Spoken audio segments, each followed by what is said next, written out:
I've been putting this off for weeks now, but we have to get the garden ready for winter, and there's a lot of things that we need to do in order to make that happen. Everything's starting to get a little bit brown and crispy. I'm not quite ready to let go of my trellises though yet, but there's a bunch of other things that you can be doing in your winter garden that I should be doing in my garden right now to get it ready for winter, to protect your structures and systems so that they're ready to go and in even better shape for next spring. This garden bed was where I had my tomatoes and eggplant, and then I just put in a couple of squash plants just to get me right up to the first frost, which is happening any day now. I saw 30 degrees on our 10-day forecast, so it's definitely coming soon.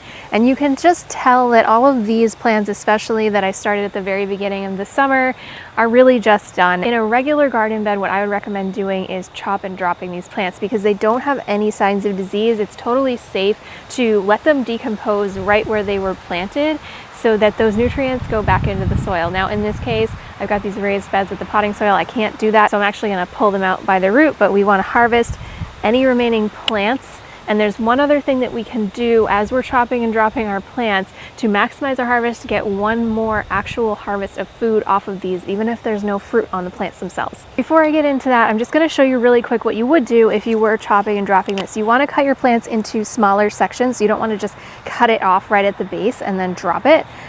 Smaller pieces will break down faster, so the smaller you can go, the better. This is an eggplant that has thorns on it, so I'm trying to be careful, but I am getting stabbed.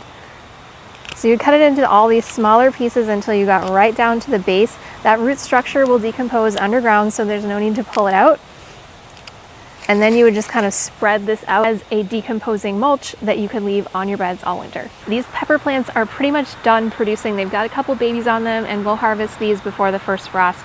I'm not going to cut this set of plants back yet, but what I was referring to earlier in that you could get another harvest off of these is the pepper plant leaves themselves are actually edible. And so on a hot pepper, these will have a little bit of spice to them. On a bell pepper like this, they just kind of have like that essence of pepper flavor. They're really great for cooking with, and there's a lot of other leaves that you can cook with as well. You can cook with strawberry leaves, squash leaves, carrot tops. Tons of different plants are edible in more ways than we typically think of. If you are chop and dropping your plants, you cannot do this if your plants have diseases, because that will let the diseases sit in the soil, which will cause you big problems down the road. So again, only do this with plants that are healthy. With plants that are diseased, you generally want to burn them. In these front rows of brassicas, they are looking pretty sad. They had been hit pretty hard with some cabbage moths. However, I know that they're going to have an opportunity to bounce back, unlike the rest of the garden, as long as I give them a warm blanket. So this is a row cover that I'm using as frost cover, and basically all that it's going to do is kind of regulate the temperature inside the little tent that we're creating to keep those plants from freezing. And brassicas do really well in cold weather, even uncovered, but this will extend their life as long as possible, meaning I can have fresh greens all the way into December pretty easily. And so we'll get some kale, we'll get some Brussels sprouts in here. And what ends up happening with any plants in the brassica family is they have a characteristic that allows them to create a type of antifreeze that prevents the cells from bursting. So that's why they can survive these colder temperatures. And that process actually makes the vegetables sweeter. So you can get sweeter, better vegetables all the way into winter.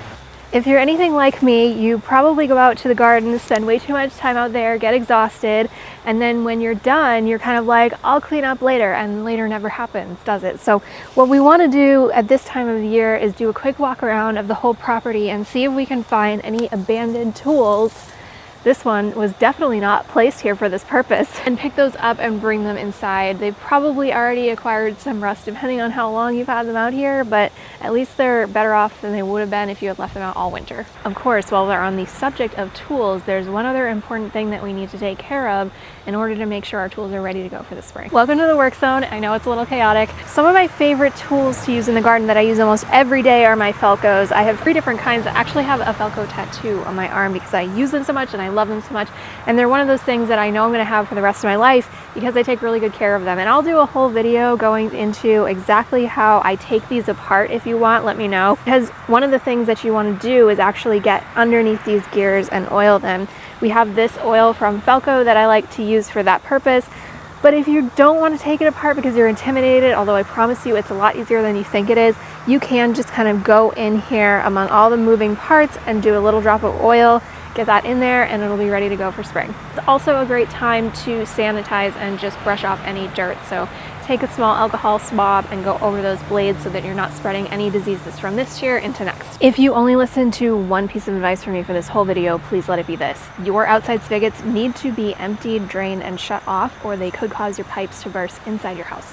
So what we're going to do is actually just remove any outside fittings, go around to the inside of the house. There should be a shut-off lever for each individual silcock that you have. And after you use that shut-off lever, come back around to the outside and just open this up to drain off any excess water so that there's nothing left in the pipe. The general rule, I don't really rake up the leaves in my yard. I like to leave them in place, leaf leaves alone.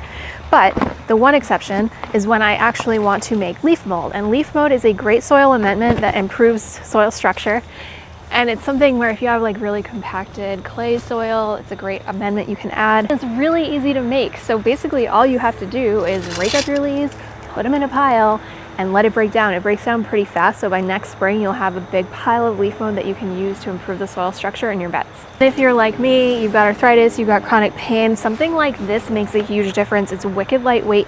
The bottom is a smooth plastic, so that makes it really easy to pull around even when it's full, and it collapses down really small, so if you don't have a lot of space to store it, that's not a problem either. This sage plant is looking a little bit sad. I cut it back really hard this year, but one of the things that we want to do to protect our perennial plants, especially if you live in a really cold climate like I do, is mulch around them. So I have some pine straw here that I'm just going to use to go around and create a deep layer to blanket the roots of this plant. When you're mulching your perennials, it's very important to remember you're not trying to protect the above ground growth here, you're actually protecting the roots.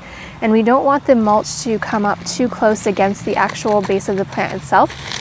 We want it to be a little bit farther away so that the plant can breathe, and we want to make sure we're doing a nice thick layer, like 4 to 6 inches. If you don't want your clay or ceramic planters to crack over the winter due to expansion, because that moisture freezes and then expands, then there's one simple thing that you can do. You can empty these planters. So we want to take out any dead plant life here. And sometimes the soil is reusable, in which case you could put it in a little pile so that you know where the good soil is to reuse that in your planters next year. But in this case, the soil's kind of junk, so we're really just gonna dump it out somewhere. And you don't have to empty it all the way either. Just give it some room so that when it does expand, it won't crack. Believe it or not, the best time to start your new raised beds or any type of garden bed for next year is right now, because you can actually just lay down cardboard to prep the area, which will kill off any weeds. And if you put a layer of compost on top of that, it will help it break down. So by the time spring rolls around, you'll be ready to plant. Now for me in this area, I'm actually going to be removing these beds, which will be a whole nother project we'll be talking about soon, and replacing them with some in-ground raised beds that are still going to be pretty high, so I'll be able to access them easily without bending and having problems with my arthritis. But because of that, I do want to prepare the area underneath the beds. So I'm going to just lay some cardboard down there to kill off any of the plant life that's already there, so none of it comes back up through the new planters when I get them in place. To do this, you really just need 1 or 2 layers of really nice cardboard. Make sure that it doesn't have any tape or labels stuck on it still, since those won't biodegrade. And also, inks are okay. They're usually made of soy, so it's totally non-toxic. The only other thing you want to make sure of when you're using cardboard in your garden is that it's PFAS free. And you can do a really easy test to make sure that your cardboard has not been treated with PFAS. Generally it hasn't, unless it's a product that was used in food service. All you have to do is put a drop of olive oil on it. If the olive oil soaks into the cardboard, you know it's totally safe.